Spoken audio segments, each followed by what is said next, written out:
इनका सबसे पहला रूप है शैलपुत्री। शैलपुत्री अर्थात पर्वतराज हिमावन की पुत्र। इनका वाहन वृषभ है और इसी कारणवश इन्हें वृषारुधा के नाम से भी जाना जाता है। नवदुर्गा का दूसरा रूप है ब्रह्मचारिणी। ब्रह्म अर्थात तपस्या, चारिणी अर्थात आचरण करने वाली।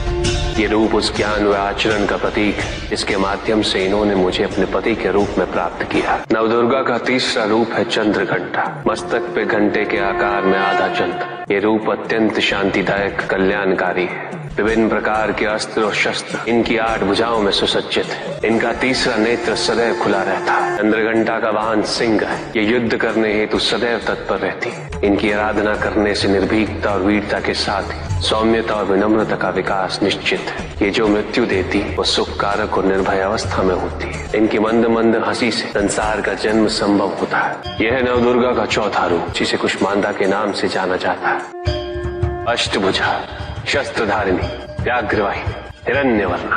केवल यही है जो सूर्य के भीतर लोक में वास करती है। 10 दिशाएं इन्हीं से आलोकित है। जिनकी कृपा से मूर्ता भी ज्ञान सागर में परिवर्तित हो जाती है। वो है स्कंद माता अर्थात तुम्हारी माता। नवदुर्गा का 5वां रूप सिंह वाहिनी और इनकी उपासना द्वारा मोक्ष का मार्ग सुलभ होता है। जिस रूप में इन्होंने महिषासुर का वध किया वो कात्यायनी कहलाता है।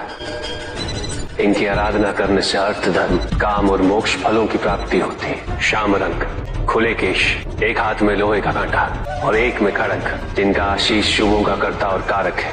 ये रूप कालरात्रि रूप कहलाता है। ये अंधकार का विनाश करती है। इनकी आराधना करने से असुरी शक्तियां भी भयभीत हो जाती है। श्वेत वर्ण, श्वेत वस्त्रों से सुसज्जित, चतुर्भुज, त्रिशूलधारी, तालवाद्य धारण करने वाली ये इस रूप में अपने उपासकों को अभयदान देती। ये इनका महागौरी रूप है। माँ दुर्गा का 9वां रूप सिद्धदात्री कहलाता है।